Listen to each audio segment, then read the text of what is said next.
Hello and welcome to OVPL this week. It's already match week 4. I'm Jay here with my partner in crime, Rosmondo. Thanks for joining us. It's hard to believe, Ryan, middle of June already. I know some teams have already gotten 5, 6, 7 games, and I believe looking at the table, which we'll look at here in a minute. But give us a quick update on things in your world. The Highlanders have been busy as always. Well, we're top of the table in terms of matches played. There you go. We'll take that accolade so far. I think we've done 7 or 8 games so far. No, so we've had a couple of games. We had a game midweek up at Project 24 in Youngstown, who we've got on as an interview guest. Jamesy, the head of their club and their head coach. And as I mentioned on the earlier, it was a barn burner of a game. One we're winning 1-0, and we end up we're dropping it 3-1. Competitive match, really physical, small field. There was a lot of people there watching. It was a great game to watch. I will say that. We were on the wrong side of that. And then Saturday we went to Ambassadors, tabletop and Ambassadors. One of these things that seems to be a theme for us this season. We're having a lot of the ball, having the majority of the ball in the game, but not putting games away. And you play a well-disciplined, a well-drilled team like Ambassadors, and they made us pay. So it's something we got to take care of. We've got 3 games left. We've got a game this Saturday coming up against OP, and then 2 more home games after that. So that's what we're going to be working on this week, and that's what we've been up to.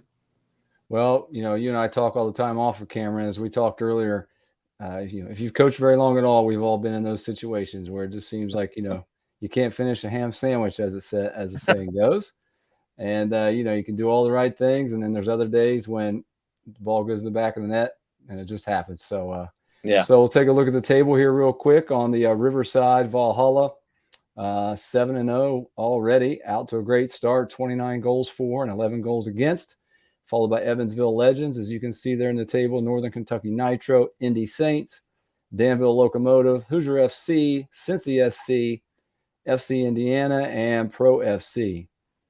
And now as we switch to the Valley Conference, we have Ambassadors there on top, 4 wins and a draw, 13 goals for and only 4 goals against.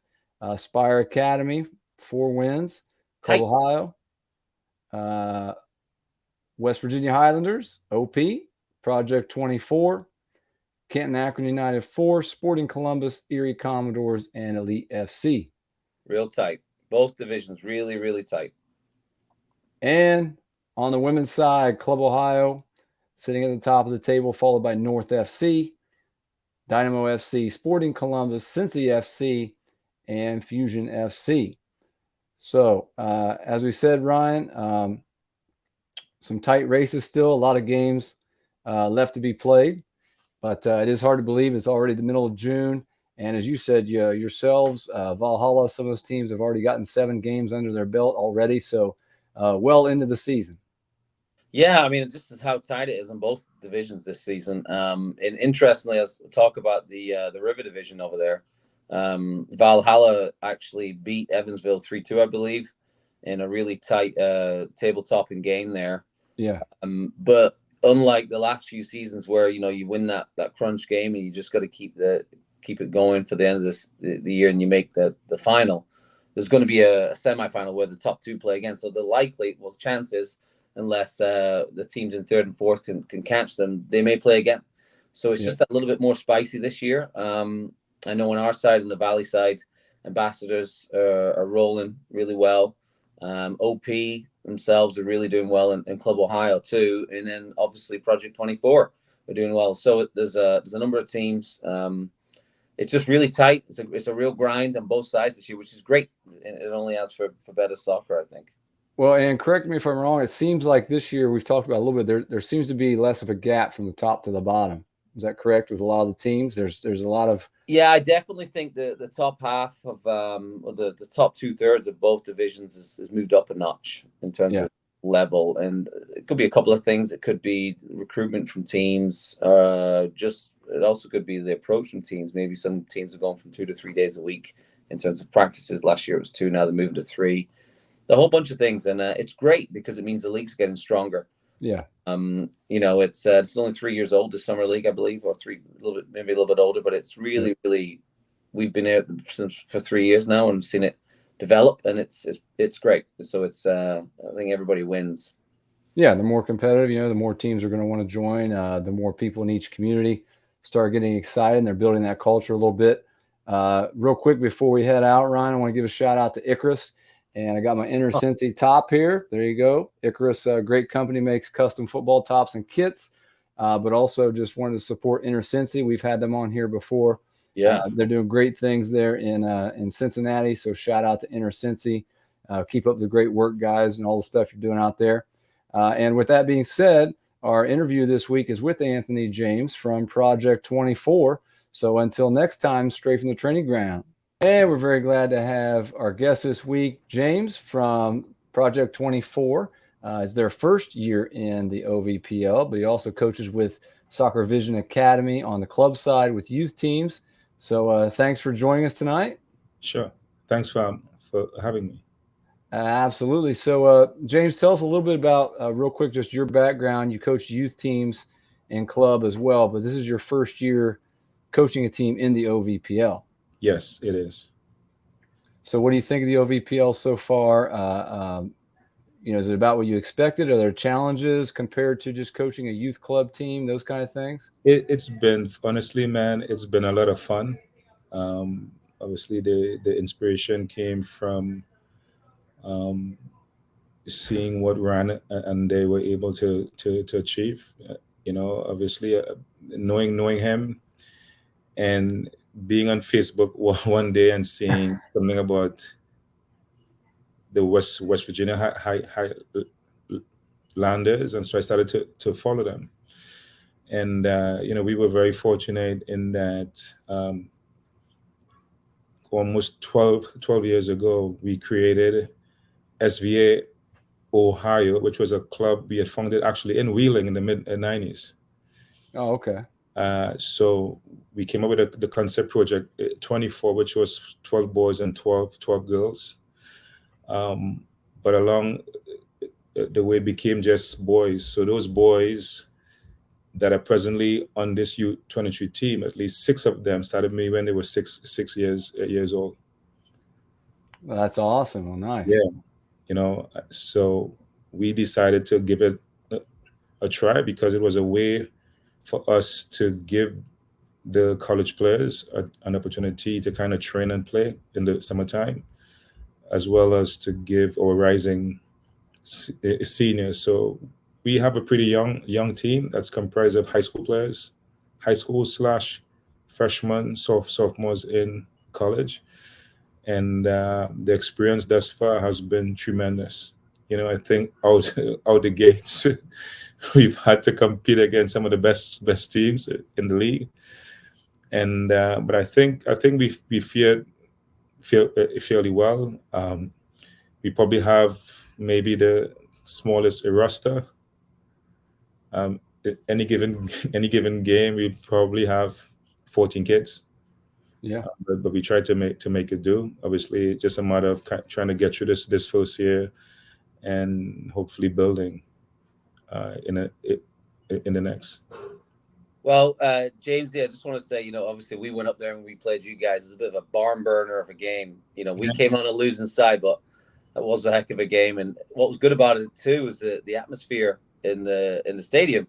There's a few hundred people there again, and everybody was getting into it. It seemed like some of the kids from your youth Soccer Vision Academy, your youth club, were there too. So I guess what I'm saying is it's just really good that you could now put that cherry on the top of the whole club, and these kids can look up to the older kids and say, hey, maybe at some point, maybe we can play at that level as well. Agreed. And I felt we were able to capture that night.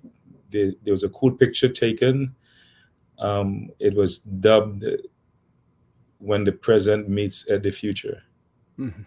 Right? Because there's a time where these kids, well, I keep saying kids, these boys were that age, taking them to play in tournaments in Indiana and having them watch the University of Notre Dame play, and they're dreaming about maybe one day playing at that level. So we really try. Like I said, I think we're looking at your model, Ryan. We studying the Ambassadors, 2 teams that we've played, and we're trying to mimic some of the social media stuff that is starting to have a bit of a connection. So people are excited about coming and watching us play, and just trying to develop a relationship with the fans. So we hope that we could continue to to to build, and clearly, we're going to continue to watch what you guys are doing, what some of the other teams are doing, and see some of the things that we could try to implement on our end. Excellent, excellent. And so just a little bit, obviously we talked about the OVPL team. You guys are 3 games in. You're doing very well.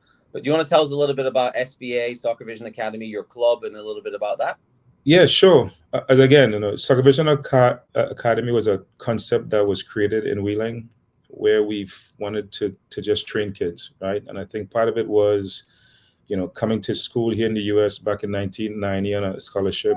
I just felt that that was the greatest experience, and I wanted other kids from a local perspective to kind of experience that. So that's where these Soccer Vision Academy teams were born, and being a part of the college scene. And I traveled. I was a college coach for probably 17 years. So everywhere I went, I kind of took it with me. So when we moved to Ohio, Youngstown specifically, and was kind of working at the university level, once I left, the Project 24 concept was born. So there's an Asian kid in my team. His name is Jacob Tadabe. I saw him when he was 5 years old, and I'd never seen a player that age that skillful. So his mom was like, "Could you create a team for him?" I'm like, "Sure." So that's where the Project 24 concept was born. So he was my first draft pick, and then some of the other kids who on the team now came. We kind of brought him in. So what we did every year, all we tried to do was just bring in a new class. So they were 2003, then we brought in 2004, right? So now we are at the 2016 class. So that's all we've been doing every year. And we've seen it also grow on the girls' side. So now with boys and girls, probably I would say in the vicinity of 300 kids. So we've grown, and I did an academy course this summer, and I was the only person in the class who were working with youths.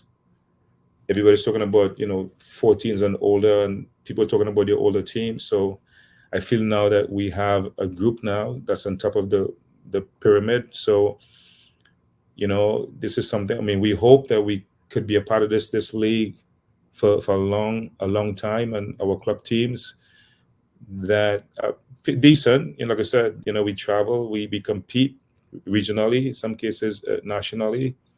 And now these kids are now hoping. It's funny to see them like coming to the games and saying like, maybe one day I could be a part of this. So I think we're in a good space when it comes to the model that we are building. It's kind of unique because we don't cut kids, right? A unique model where we just bring in kids every year, and 1 or 2 kids might leave, and then you add to it.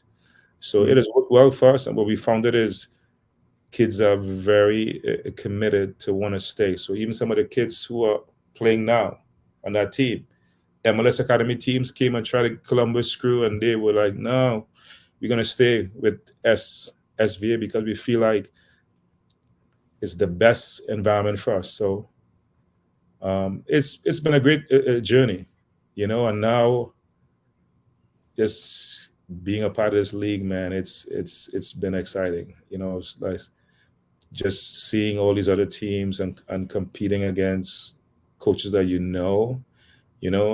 and I like the fact that there seems to be some sort of a camaraderie as well. Like I said, you've has helped me in ways that you don't even know, right? Just kind of watching you guys. So we hope that our club will continue to grow, and hopefully we'll continue to get more and more kids who are in a space would want to be a part of it in the future. Fantastic. That's great to hear, man. So James, you guys are just kind of getting a taste of the OVPL, still pretty new to you. What kind of challenges have you noticed so far? What kind of challenges do you foresee in the future as you hope to build on what you've already established with the younger kids now? Getting into the OVPL, you mentioned things in the community and all those kind of things. I think for us, our pool, like I was listening to, I believe it was the Club Ohio coach. He said 38 players. I was like, Yeah. wow. Yeah. I mean, is Big that club, big club. Yeah, you're right, big club. But it's okay. I think we'll deal with our quality numbers, right? But the goal is to continue to market our successes and to draw more attention. So clearly, maybe that's one of our greatest challenges Mhm. right now as a smaller club. But outside of that, it's just kind of getting in tune with the different aspects of the league. What it takes to host a game. Yeah. Right now we're working on sponsorships, which people are now starting to come on board. Ryan, like some of the stuff you shared with me, some of the stuff Dean shared with me at Ambassadors. So that stuff is starting to pick up a little bit, but it's just a general excitement right now. Yeah. Yeah. The mere fact that we've been fairly competitive helps. Yeah. Yeah. Sure. We've been fairly competitive, and it's like today the training, because we're not in a space where when we came into the league, we weren't thinking like, let's go win the league. We were thinking about how could we use this as a platform to get you guys ready for college, right? For your college season. But like today, I think that the players have now reached a point where they're saying like, maybe we could climb up damn table if we keep winning games. So I think that competitive side is starting to come out of them now. But I would say the league, the people around the league, they've been great, man. They've been pretty supportive. Um, you could reach out to them anytime if you have any issues, but we really haven't had any issues really. So Well, like I said, no, that's great, and I agree with what you're saying. Is the focus, and we try and remain this as well. The focus is player development, but if you do it right, competitiveness and winning things could be a secondary thing that you really look sure, at. I think you guys are tasting that now, so that's fantastic. sure. Well, James, thanks for joining us, man. It's great. It really is all about what you talked about. I think in your last comment about creating that culture and that excitement in your community about the game of soccer. Yes. The younger kids are going to keep getting more excited seeing the older guys play now, seeing what's out there, and creating that excitement in your community. Is just what it's really all about. So, congrats on getting started in the OVPL, and we really appreciate you taking the time to join us. Really appreciate you guys inviting me on. And like I said, we are looking forward to continue competing in this league, man. Absolutely, we'll see you in a week. Yes, we gotta play again. Oh, the return leg. Home. I'm coming home. Oh, there you go. Come back to win. Well, congrats, man. Keep up the great work. All right, man. Thank you. Take care. Kern. Jack says a tough one today. Really good side, top of the league, for a reason. What were your takeaways from today? Takeaways were we got to start games stronger. Early goals kill us. Visit our new partners, Uno Zero at unozero.com, where classic beauty and quality meet modern design and elegance for football boots and more. Join our official partners at Dutig Brand FC, where they create quality products to make your lives easier as coaches. Visit our partners at TractionSocks.com for performance grip socks created for all athletes.